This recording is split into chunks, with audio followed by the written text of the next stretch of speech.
शैक्षणिक साहित्य खरेदी सक्तीविरोधात राष्ट्रवादी आक्रमक. गणवेशात सर्व शैक्षणिक साहित्य विशिष्ट दुकानातूनच खरेदी करण्याची सक्ती शाळांकडून करण्यात येत आहे. त्याविरोधात शासनाने अध्यादेशही काढला आहे. मात्र त्यावर कार्यवाही होत नसल्याने राष्ट्रवादी काँग्रेस शरदचंद्र पवार पक्षाने आक्रमक भूमिका घेतली आहे. अशी सक्ती करणाऱ्या शाळांच्या विरोधात जनआंदोलन उभारण्याचा इशारा राष्ट्रवादी शरदचंद्र पवारचे जिल्हाध्यक्ष मनोज प्रधान यांनी दिला आहे. ठाणे शहरातील विविध शाळांकडून विशिष्ट दुकानांमधूनच गणवेश खरेदी करावे, विशिष्ट ठिकाणाहून वह्या स्टेशनरी विकत घ्याव्यात, अमक्या दुकानातून बूट खरेदी करावेत अशी सक्ती करण्यात येत आहे. ही सक्ती म्हणजे पालकांची लूटमार आहे. शाळांकडून निश्चित केलेल्या दुकानातूनच या साहित्याची किंमत बाजारभावापेक्षा दुप्पट असल्याने पालकांना आर्थिक भुर्दंड सोसावा लागत आहे. याबाबत आपणाकडे अनेक पालकांनी तक्रार केली होती. त्यामुळे अशा शाळांना धडा शिकवण्याचा निर्णय आपण घेतला आहे, असे प्रधान यांनी पत्रकारांशी बोलताना सांगितले. सन 2004 अशा सक्तीविरोधात राज्य शासनाने आदेश जारी केले होते, मात्र त्याची प्रभावी अंमलबजावणी झालेली नाही. आता पुन्हा 15 एप्रिल रोजी या सक्तीविरोधात GR काढण्यात आलेला आहे. या GRचा आधार घेऊन राष्ट्रवादी काँग्रेस शरदचंद्र पवार पक्षाच्या वतीने ठाण्यातील राज्य शासन बोर्ड, CBSE, ICSI, ICGSC बोर्डाच्या सर्वच शाळांना पत्र देऊन सक्ती न करण्याची सूचना करण्यात येणार आहे. त्यानंतरही या शाळांनी सक्ती केली तर राष्ट्रवादी काँग्रेस शरदचंद्र पवार पक्षाचे कार्यकर्ते शाळांच्या समोर आंदोलन करतील, असा इशाराही मनोज प्रधान यांनी प्रसारमाध्यमांशी बोलताना दिलाय.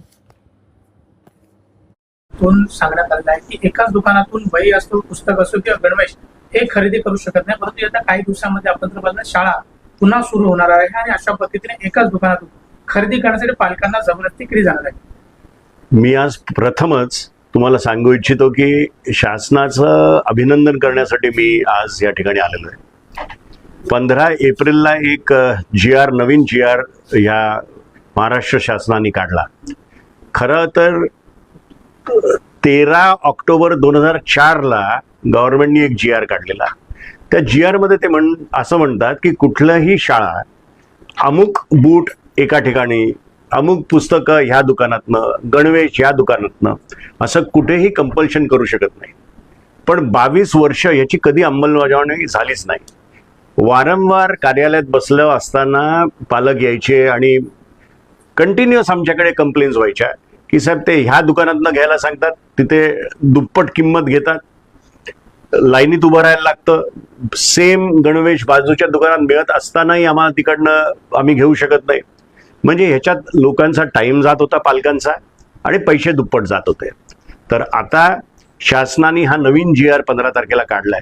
मी ती कॉपी राष्ट्रवादी काँग्रेसच्या कार्यकर्त्यांना उद्यापासून दर शाळेत जाणार आहेत आणि त्या GR मध्ये काय म्हणतात, SSE, ICSE, CBSE म्हणजे सगळे बोर्ड, या सगळ्या बोर्डांच्या पालकांना ज्यांची मुलं तिथे शिकतात त्यांना त्रास होतोय, पैशापोटी पैसा जातोय, वेळ जातोय आणि ट्रिमेंडस त्यांना त्रास होतोय. तर आम्ही दर शाळा, अगदी सुलोचनादेवी सिंघानिया असो, ज्ञानोदय असो, सगळ्या शाळांमध्ये आमचे कार्यकर्ते माझं वैयक्तिक पत्र घेऊन जात आहेत. त्याच्या मागे तो GR असेल. त्या GR मध्ये असंही म्हणतात की हा GR नोटीस बोर्डवर लावण्यात यावा, म्हणजे पालकांना पण कळावं की हे आता कंपल्शन नाही. आणि आम्ही माझ्या पत्रामध्ये काही नंबर्स देतोय. जर कुठल्याही शाळेने हे कंपल्शन ह्याच्या पुढे जर चालवलं तर आम्ही शाळेच्या गेटवर आंदोलन करू. पण शाळेच्याच माध्यमातून अशा पद्धतीने एकाच दुकानाला ठेका जो देण्यात येतो ते त्याचमुळे हे पालक त्या ठिकाणी जातात. पण माझं म्हणणंच ते आहे की एका दुकानातनच घ्या असा हटास का शाळेचा आपण पालकांनी सहन करायचा. आणि जेव्हा अशा प्रकारचं GR असताना पुस्तकं ही गणवेश ह्या क्वालिटीचा, ह्या रंगाचा, एवढंच तुम्ही सांगणं स्पेसिफिकेशन ठीक आहे, पण इकडनंच घ्या याच्या विरोधात राष्ट्रवादी त्यांच्या शाळेच्या गेटवर जाणार म्हणजे जाणार. ठाणे महापालिकेच्या शिक्षण विभागाने याच्यामध्ये पुढाकार घेणं गरजेचं आहे का? त्यांनी देखील समोर येऊन सर्व शाळांना नोटीस पाठवणार. 100% शाळांना, ठाणे महानगरपालिका असो, जिल्हा परिषद असो, जिल्हा परिषदच्या शाळेचं सेक्शन असो, त्यांनी कळवावं.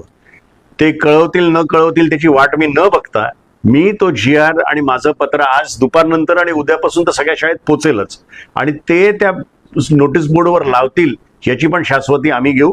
सगळ्या शाळेतले पालक पण आमच्याबरोबर आहेत आणि कुठेही जर अशा प्रकारची सक्ती होत असेल तर आमचे कार्यकर्ते रस्त्यावर त्या शाळेच्या गेटवर उतरतील. जर कुठल्याही शाळेने अशा पद्धतीने बंधनकारक केलं की एकाच दुकानातून घ्यायचं तर राष्ट्रवादी काँग्रेस पार्टी शरद पवार गटाची भूमिका काय असते? आम्ही गेटवर आंदोलन करू एक, आणि त्यांच्यावर गुन्हा कसा दाखल होईल हे आम्ही बघू. ज्या पोलीस स्टेशनच्या हद्दीत ही शाळा असेल त्या पोलीस स्टेशनवर पण आम्ही धडकू.